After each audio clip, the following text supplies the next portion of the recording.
Շարունակում ենք ծրագիրը եւ այս հատվածում արդեն մեզ է միացել վերլուծաբան Արմեն Չիբուխչյանը, բարի երեկո Արմեն։ Բարի երեկո։ Այսօր Bloomberg-ը հայտարարեց, որ իր կարծիքով 6 ամսից Թուրքիան հարաբերությունները կլավացնի Հայաստանի հետ եւ կբացի սահմանները եւ որը կօգնի վարչապետին այս եկող ընտրություններում։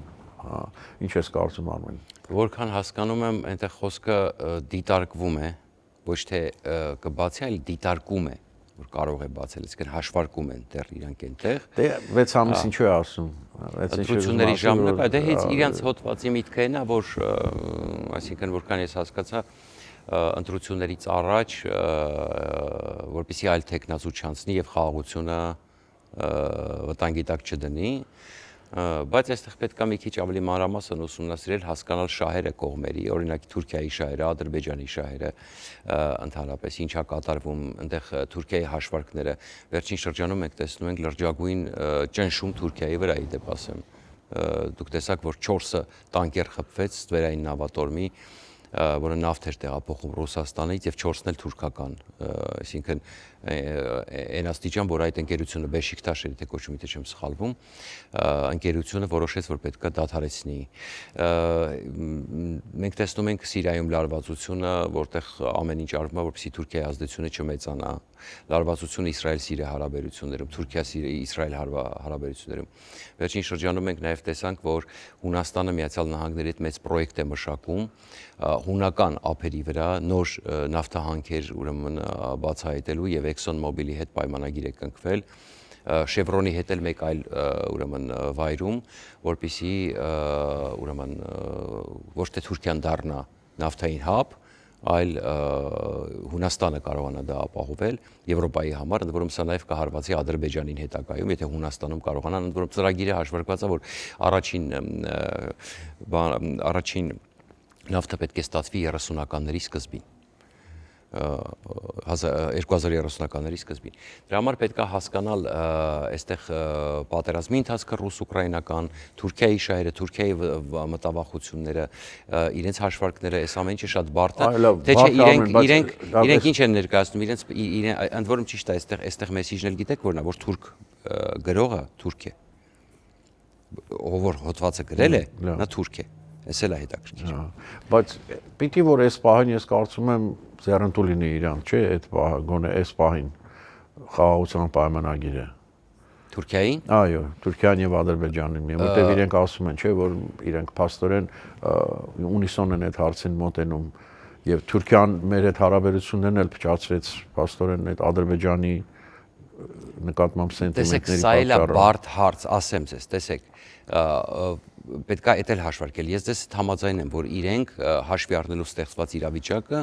Թուրքիան, իդեպ վերջերս Ադրբեջանը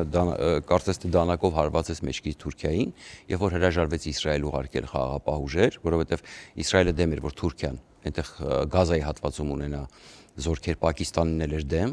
եւ միակ պետությունը, որ ձեռնտու էր, որպեսի այնտեղ լինի Ադրբեջանն էր, որը հայտարարել էր, որ պատրաստ է այնտեղ խաղաղապահ ուժերը, իսկ դա նշանակում է, որ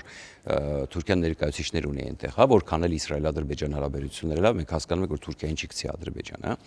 եւ վերջին պահին Ադրբեջանը հրաժարվեց եւ այստեղ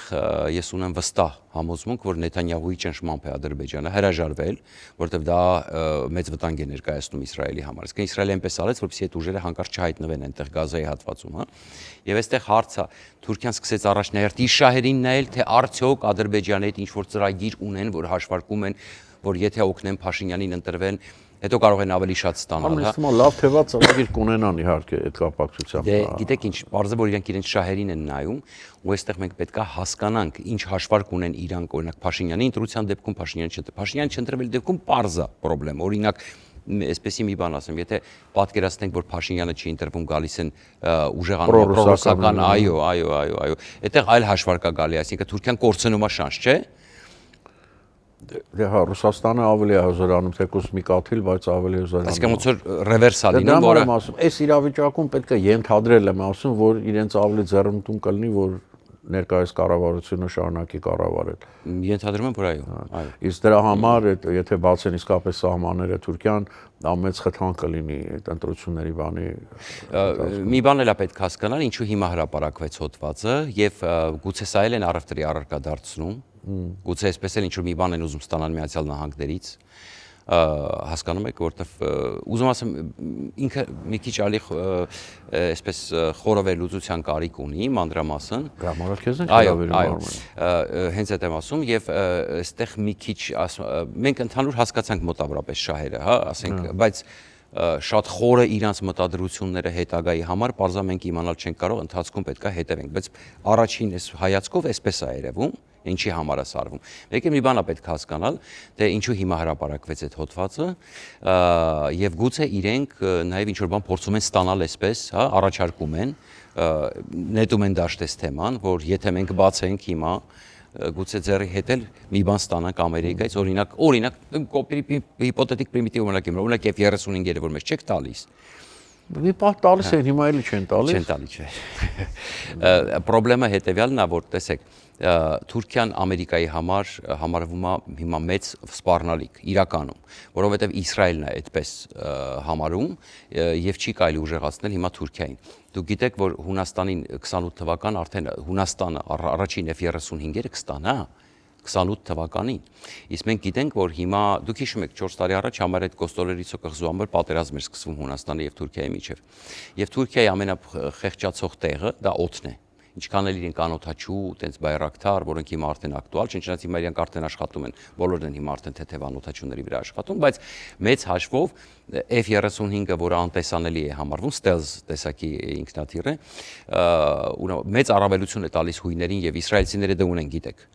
Միասին իրենք արդեն կարողանալու են տարածաշրջանում դոմինանտություն ունենալ օդում առնվազն, եւ սա Թուրքիային լրջագույն դրա համար ինքը ձգտում անընդհատ նոր ինքնաթիռներ գնել։ Փորձեց Բրիտանիայի հետ պայմանավորվել, Գերմանիայի եւ Իտալիայի հետ Եվրոֆայթերների հետ կապված, բայց դա էլ տարիների եւ ժամանակի հարց է, համենայնպես F-35 չեն։ Հիմա մեզ մոտ գովազդ վերադառնանք ու կշարունակենք զրույցը Արմեն Չեվերչյանին։ Դեռ չգիտեք, թե ինչպես կարող եք դիտել սիրված սերիալները առաջինը եւ դիտել այն որակով ու ամենուր։ Ինչպես բաժանորդագրվել Armflix հայկական էքսկլյուզիվ կինոպլատֆորմին։ Հետևեք մի քանի պարզ քայլերի եւ ստացեք հասանելիություն առաջինը դիտելու Armflix-ի բազմաժանր հայկական կինոարտադրանքը։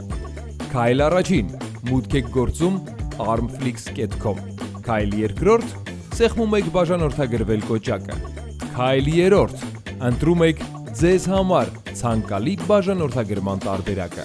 Քայլ չորրորդ՝ լրացնում եք քարտի տվյալները եւ գնում եք առաջ։ Իդեպ Armflix-ը կարող եք դիտել ամենուր եւ անսահմանափակ, ներբեռնելով նաեւ հավելվածը հեռախոսի եւ անմիջապես հեռուստացույցի վրա։ Դրանով իսկ կանեք ամենալավ նվերը ձեր ծնողների եւ տարեցների համար, որոնք չեն սիրում դիտել սիրված սերիալները համակարգչով։ Իսկ հեռուստացույցով սեղմելով մեկ կոճակ նրանց հասանելի է դառնում ողջ կոնտենտը։ Երիտասարդները Armflix-ի iOS եւ Android հավելվածների միջոցով կարող են դիտել դրանք ամենուր։ Իդեպ, մեկ գրանցված բաժանորդագրությամբ կարող եք դիտել բոլոր սարքերով։ Ահա եւ վերջ, դուք ստացաք հնարավորություն դիտելու հայկական ամենանոր, բազմաժանր եւ էքսկլյուզիվ ֆիլմերն ու հեռուստասերիալները մեկ հարթակում։ Դե ինչ, բարի դիտում։ Armflix, եղիր կոնտենտի տրենդի մեջ։ Շարունակում ենք ծրագիրը եւ զրույցը վերլուծաբան Արմեն Չեվերչյանի հետ։ Արմեն, այս թեմայով էլ ավելացնել բանն ես։ Դե անցնենք կոնկրեմել հասնենք, որտեղ ես արդեն ասացի մեր հեռուստադիտողներին, պարոն Թրամփի փեսային 3 ժամ սպասեցրել է։ Այո։ Եվ արդյունքում էլի 5 ժամ խոսեցին եւ կարծես արդյունքում ոչ մի բան։ Ու կա արդեն մամուլում տարածված տեղեկություն, որ 45 րոպեից հետո Պուտինը անցել է էլի ինչ-որ կիևյան ռուս պեչենեգներ, կիևյան ռուս, որի հետ իրենք առանձնապես կապ չունեն իրականում, ժամանակի ընթացքում ուղղակի փորձել են իմպերիալիստական եւ զավթողական նկարտումներով ուրեմն իրենց կպցնեն այդ ռուսը անվանումը, իրականում կիևյան ռուսը դա եղել է արևելյան սլավոնների հայրենիքը, տարբեր ցեղերի, եւ այդ պետությունը դադարել է գոյություն ունենալ ուրեմն 13-րդ դարին մոտ 9-րդ դարի կեսերից մինչև 13-րդ դար մոտավորապես ու այդ պետությունը վերացել։ Այսինքն որպես այդպեսին պետություն էլ չի եղել, ուղղակի միավորում ա եղել, այսպես Կիևյան ռուս կենտրոնով էլի։ Այս համարվում է ինչ որ պետական ատրիբուտներ ունեցել է, այդպես այն ժամանակվա համեմատ էլի։ Ամենայնպես այն մեր իմացած դասական տիպի պետություն չի եղել մեծ հաշվով, հա։ Եվ այդ իմաստով ուրեմն որքան հասկանում եմ ոնց որ Տակեր Կարլսոնի հարցազրույցի ժամանակ էր ժամերով խոսում պատմությունից, որը արդեն որը մեկին հետաքրքիր չի, պարզ է, չէ՞, մենք ժամանակակից իրողություններով ենք նայում։ Ենթադրում եմ, որ Քուշները էլի լեկցիա է լսել կեղծ պատմության մասին մի 3 ժամանոց, բայց Տրամպը ինչ որ տպավորություններ էր հայտնում, թե բա ինքը ունի տպավորություն, որ Պուտինը ուզում է դադարեցնի պատերազմը, շատ է ուզում, ուշ կգնում է եւ այսպես։ Իհարկե չունի, իհարկե տեսեք ամբողջ խնդիրը հետեւյալն է, Ռուսաստանի բնակչության ահռելի հատված գնաց եւ դարձավ կամ մահաց զոհվեց կամ դարձավ անաշխատունակ, որտեվ թե ոտ եւ այլն, միլիոնից ավելի անդառնալի կորուստներ ունեն, գումարած միլիոնից ավել մարդ քաղաքացիական սեկտորից տեղափոխվել է ռազմական սեկտոր աշխատելու եւ գումարած որ հենց հիմա մոտարապես 1 միլիոն մարդ էլ 800,000-ի կարգի մարդ էլ ռազմադաշտում է։ Հիմա պատկերացրեք պատերազմը այս պահին կանգնի։ Ինչա տեղի ունենալու։ Ոնց են տակից դուրս գալու։ Այդ 800,000 ուրեմն մսացուն, որը արյուն է տեսել, ուրեմն անընդհատ ինչ որ մսային գրոհների մեջ է, ինչ որ դժոխքի մեջ է, այդ դժոխային արդեն ոչ առողջ հոգեբանությամբ վերադառնալու է Ռուսաստան։ Այդ 1 միլիոն մարդը, որ աշխատում է ռազմական սեկտորում եւ ավել, որ հիմա մոբիլիզացրել են, ինչ է անելու։